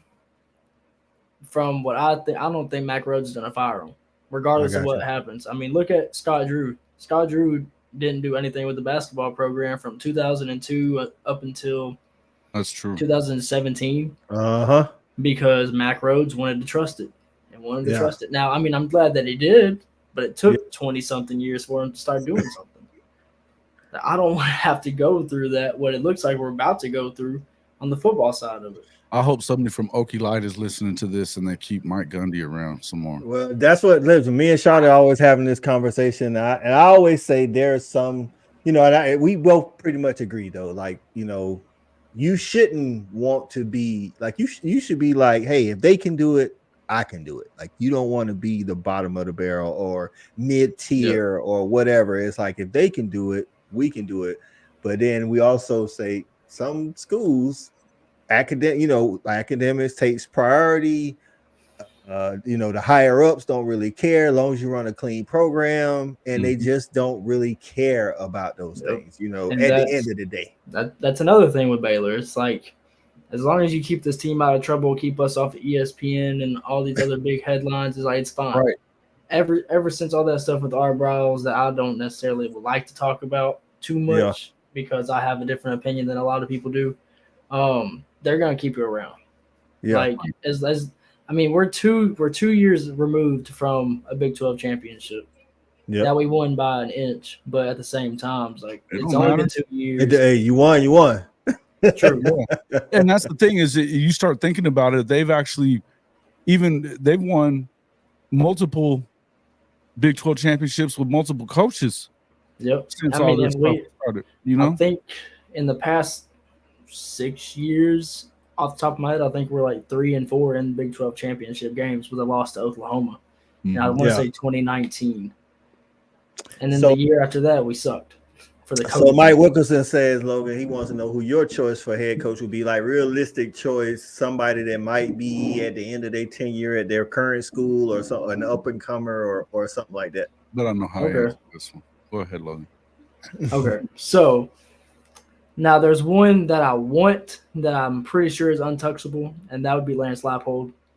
As far as I think a lot of schools want, but I don't think he's leaving Kansas. I think he's got it pretty good up there, and he wants to stay there. I got two people mainly, and that'd be UTSA Jeff Traylor, the way that he's built up that program, and he's from like East and Central Texas. I like the way he recruits. I like the coaches he has around him. But one of them that's up and comer, dude's like 34 years old, that coach at Texas State, G.J. Kinney. He's a young dude. He was 10-2 last year at Incarnate Word, and right now they're 4-1 at Texas State, and they just won 50-36 tonight. And shout out to his former players at Incarnate Word that are everywhere in the Power Five, making plays every week. Dude, listen, you know who I think y'all should hire? You're probably the last person ain't nobody thinking about. If I were them, I think it'd be good for y'all program. Derek Mason. Who? Derek Mason was calling the game today. What game was he calling? Derek Mason, that used to coach. He was the defensive coordinator at Stanford. Then he got the head coaching job at Vanderbilt, and they ain't really put. Vanderbilt's one of those schools that's like, hey man, just come in and coach. Yeah, we don't care. We listen, baseball, maybe some basketball. We don't really care about all that. So. Okay, dream situation right now is get rid of Sean Bell at QB coach. Bring in RG3, somebody that actually played the position well. I know it's not gonna happen. This is dream. This is dream. All right, you ain't gotta shake your head at me. I know it's not gonna happen. But Mel Tucker to Baylor, Steve B says. Yeah, midnight Mel. Stay away. Yeah, stay away. But give me Jeff Traylor at head coach, and give me RG3 at QB coach and assistant offensive coordinator. I got you. Something like that. That'd be nice. I'd like that because what Bryce Petty instead, maybe. I was about to say RG3 would be good for recruiting. I don't know if he'd be good for coaching, but recruiting, yes. I don't even know if he'd be good for recruiting. Why not? Shoot, at Baylor? Listen, man, y'all said, man, he just sounds too much like a salesman for me. Like, I'm gonna tell him, man, I can't really. That's what's gonna make him good. That's what I'm like. That might be good. Me, if he come in my house trying to recruit my kid, he ain't gonna. Well, see, the reason why I say that is because they're gonna try to, you want your recruiting base to be your state, and he is that guy as far as the state of Texas and what he did at Baylor. That's the only reason why I say that. Like, you can't go wrong with it. Yeah, but like you said, now if you coming into the state of Georgia trying to get somebody with RG3, that's a different story. It's just because like his legacy at Baylor he's gonna be that one player that Baylor's got in their back pocket. And I think that's what's going on right now with a lot of schools are trying to get alumni, guys that played really well for their school that can kind of say, hey, I came here, I did it at this level, you can too type deal. I mean, that's what they're doing with Sean Bell. Sean Bell was a quarterback at Baylor, but he was trash. Like if you're gonna But have, does he have coaching experience? That's how Lincoln was at Texas Baylor, Tech. yeah, that's about it. But hey, was the trash quarterback at Texas Tech. Sometimes it works out that way.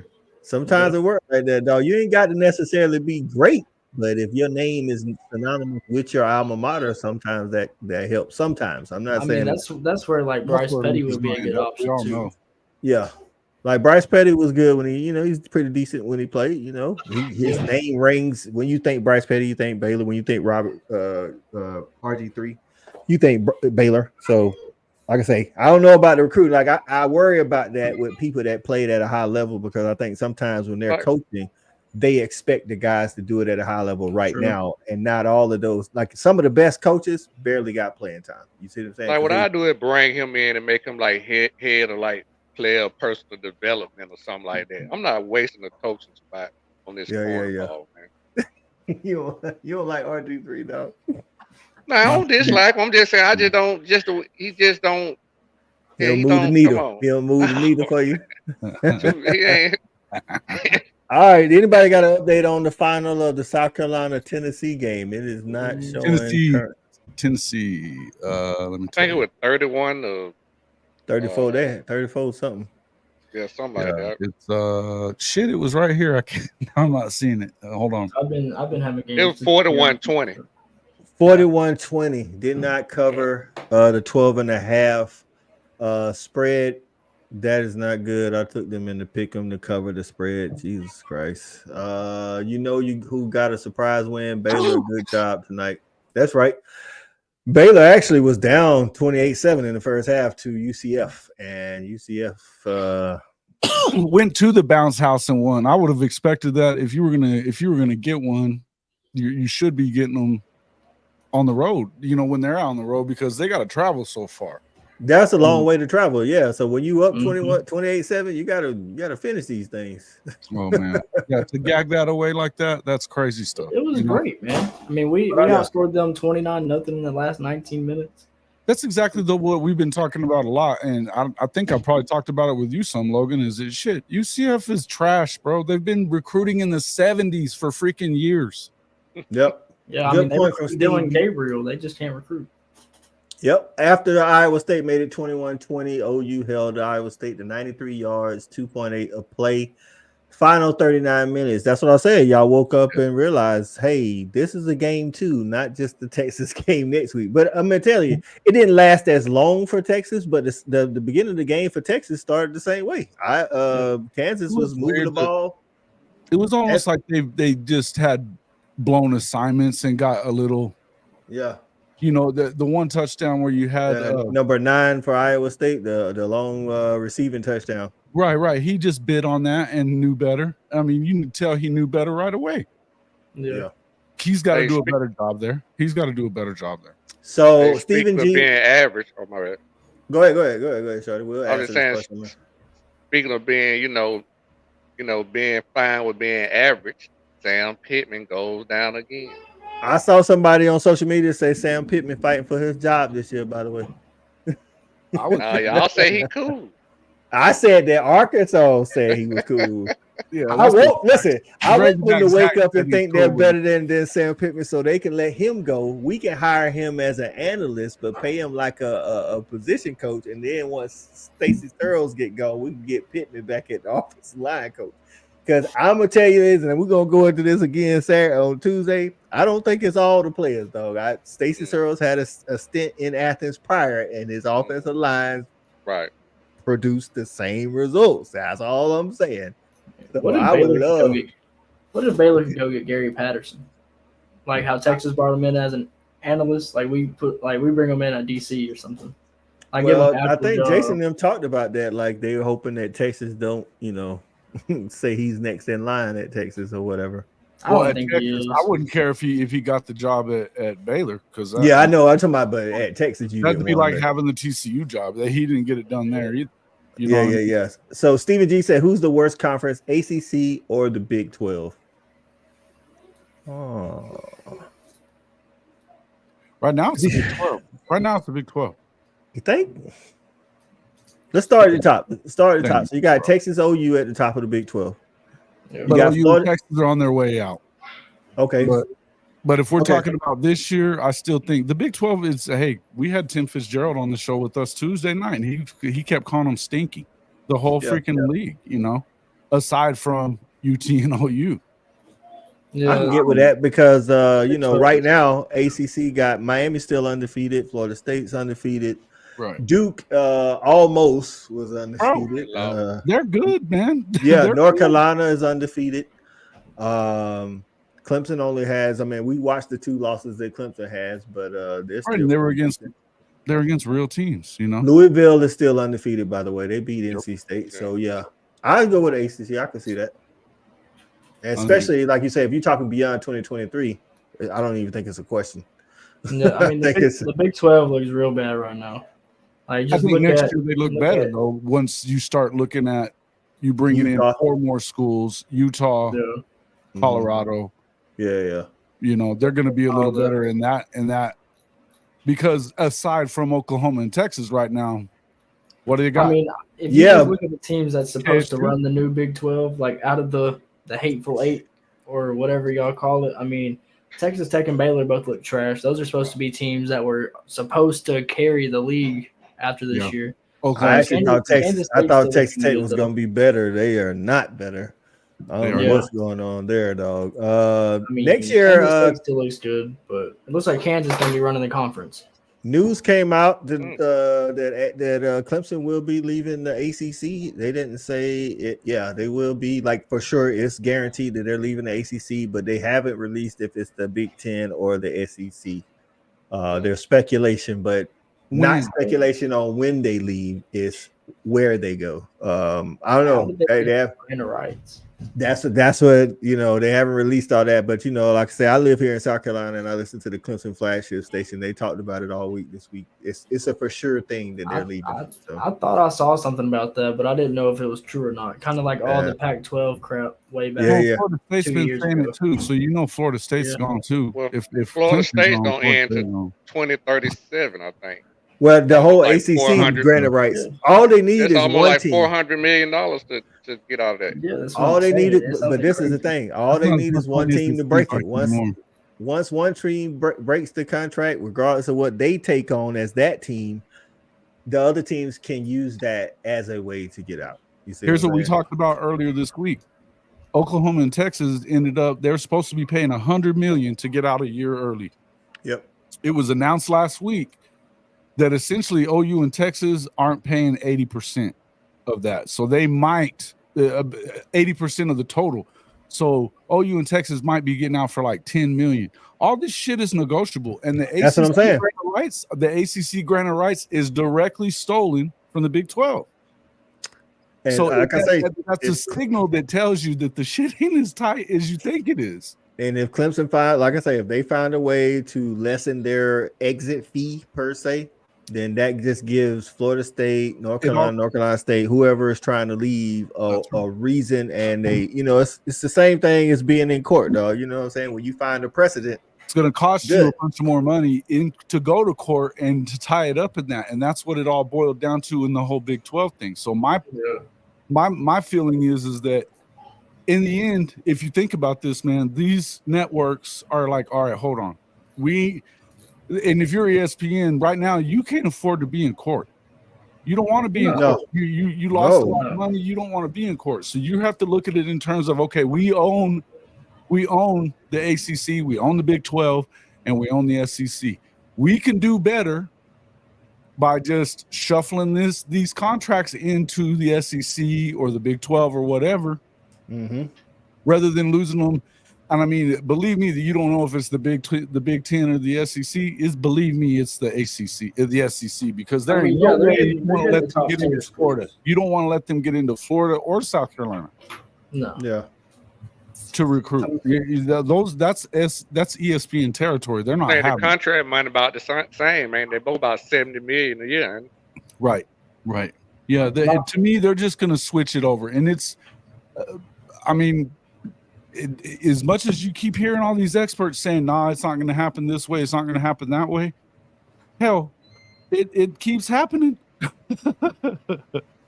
So Mike Wilkinson said, "Is Coach Brown coming into the Big 12 at the right time?"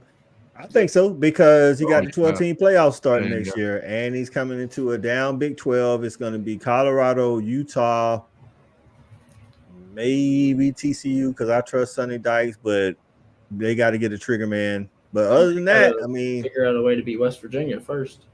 Yeah, yeah. So, you're not gonna get no love to TCU coming from Logan. No, you rarely get it from West Virginia. Rarely gets it either.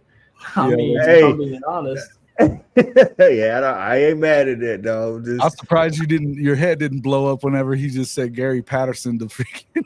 I think Colorado, Utah coming into the Big 12 next year automatically become the favorites. To be honest with you, Colorado's going to have the number 1 recruiting class in the conference. In the conference, Easy. yeah. Just because of So can college football YouTubers somehow make this year be a 12?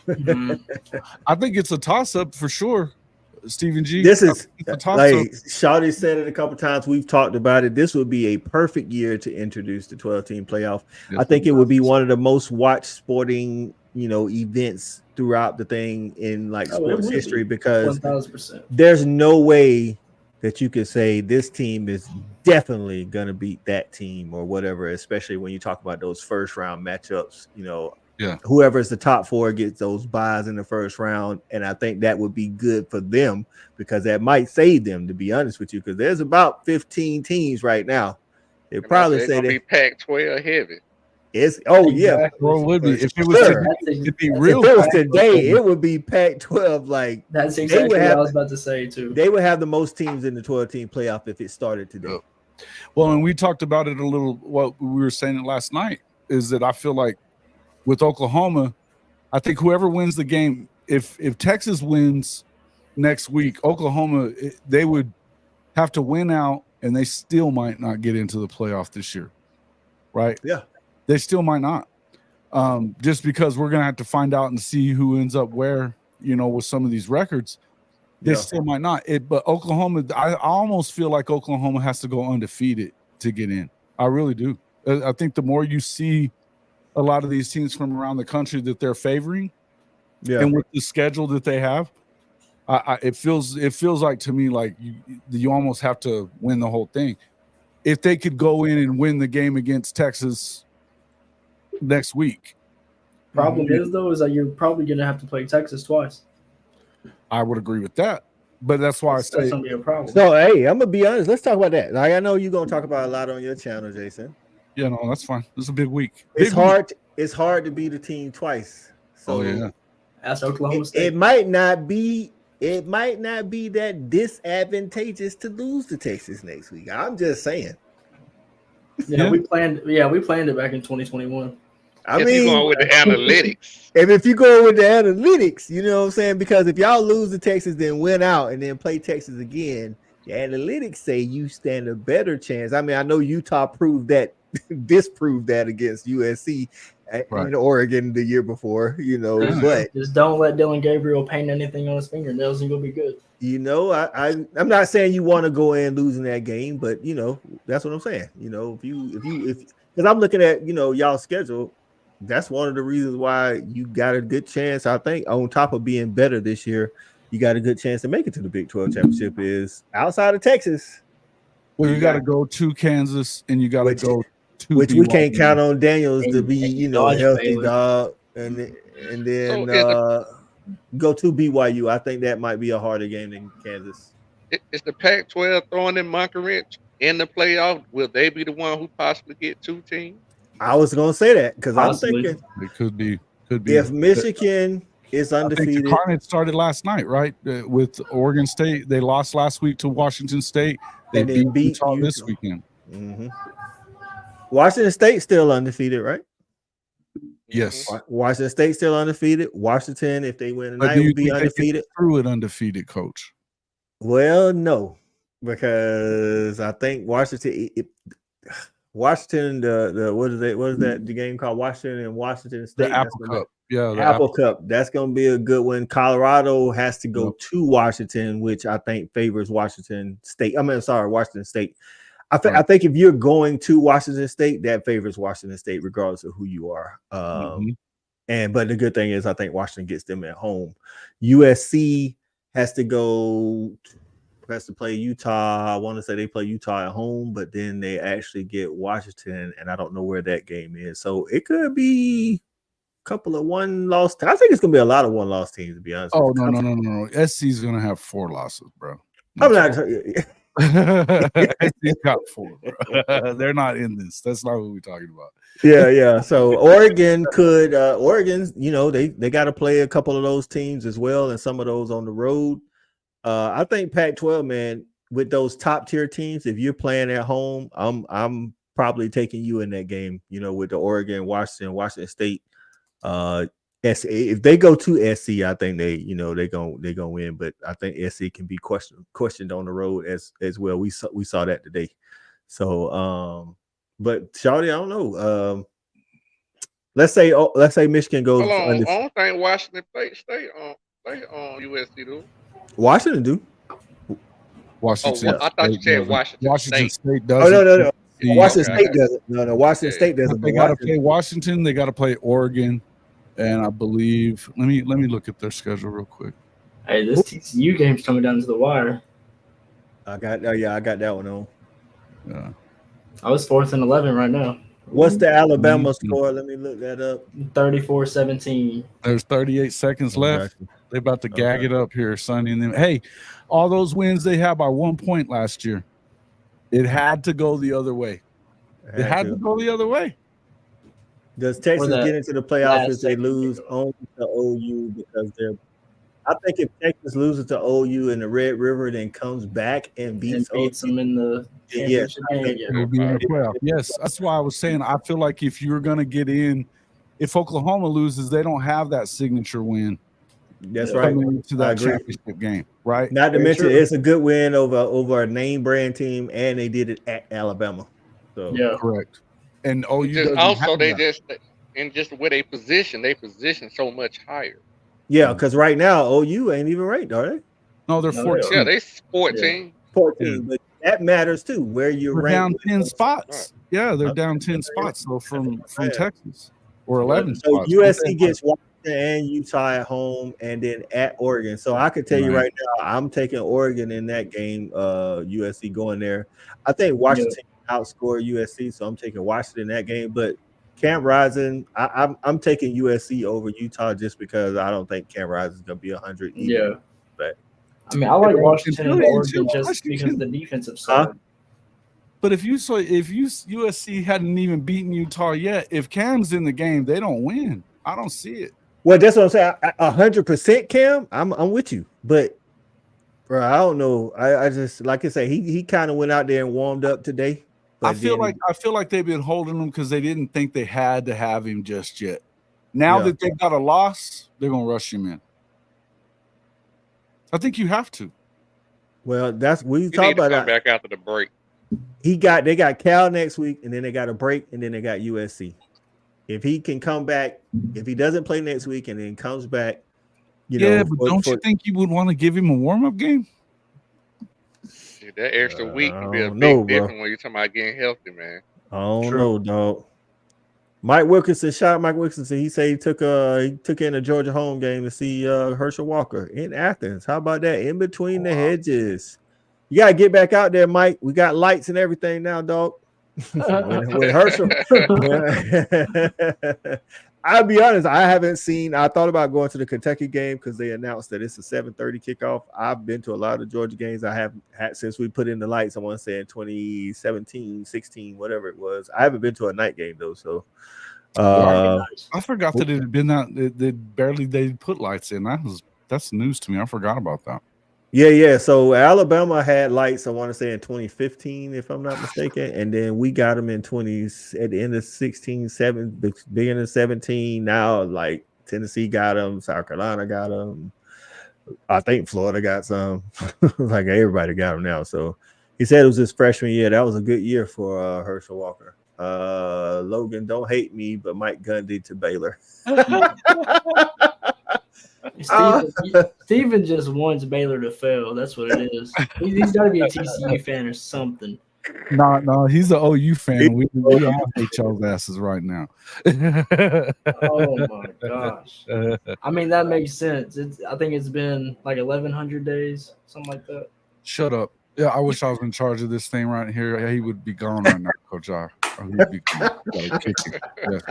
I told you. I got lucky and didn't have to play this game. Yeah, y'all got real lucky. Y'all didn't have to play us.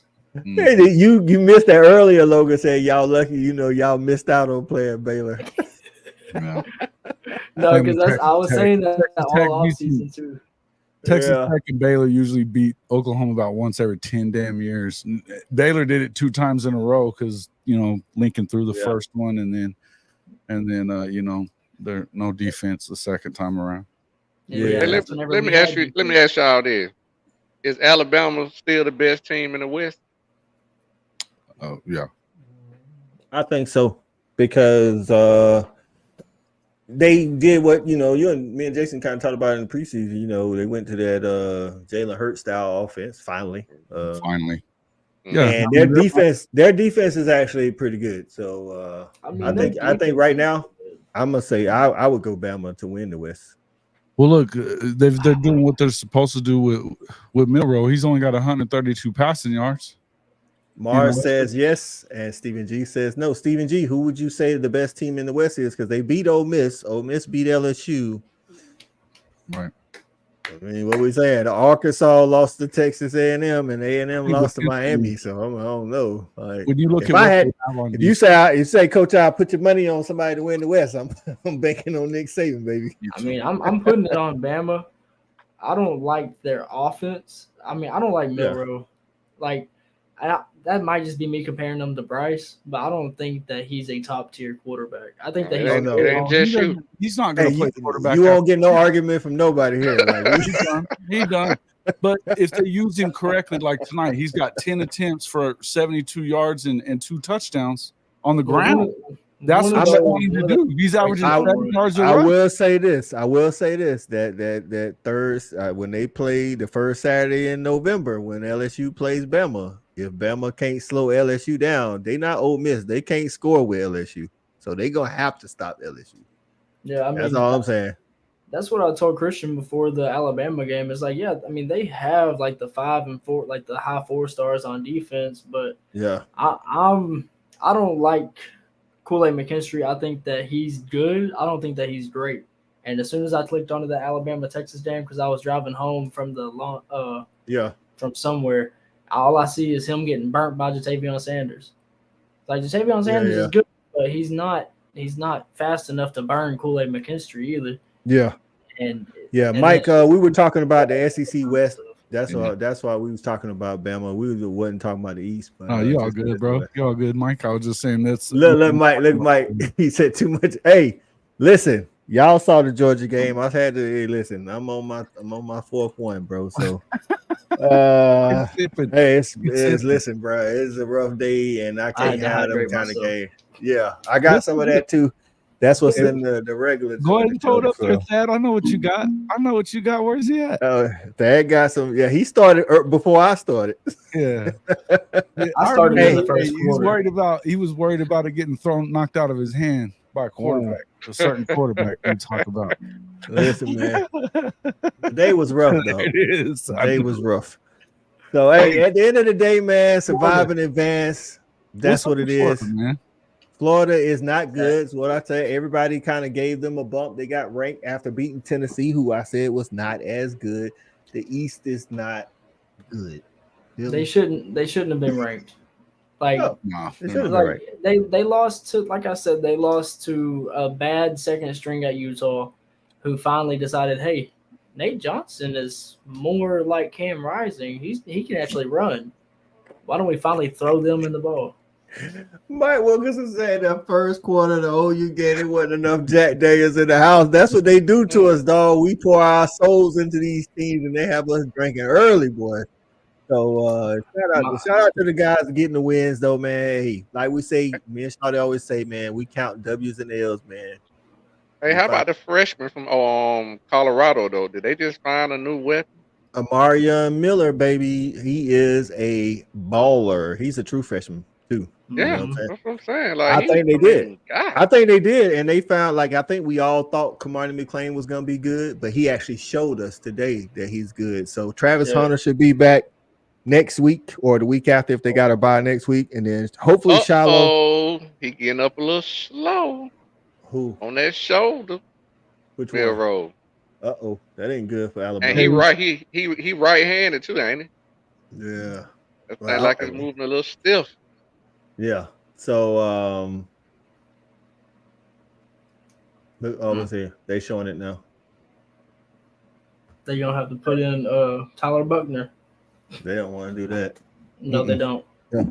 Hey man, listen, I'm about to go have me a couple more drinks to drink down this struggle win we had. But before we get out of here, man, I want y'all to tell the people where they can find you. We've been going almost 2 hours.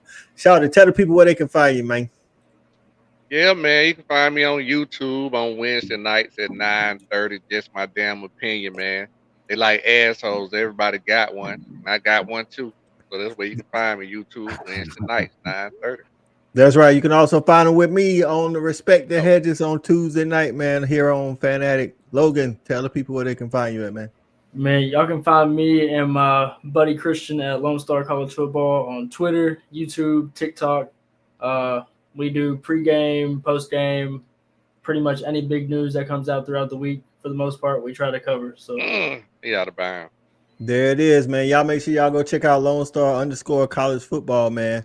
All right, man, Jason. They already know, man. You my hallmate down here. It's like being in college, man. You a couple of doors down. Right. So hey, yeah, make sure you catch us. And we got in a little bit of trouble, I guess, right now with Coach. You know, he's wondering why he ain't getting invites. So Coach ain't in our Twitter chat.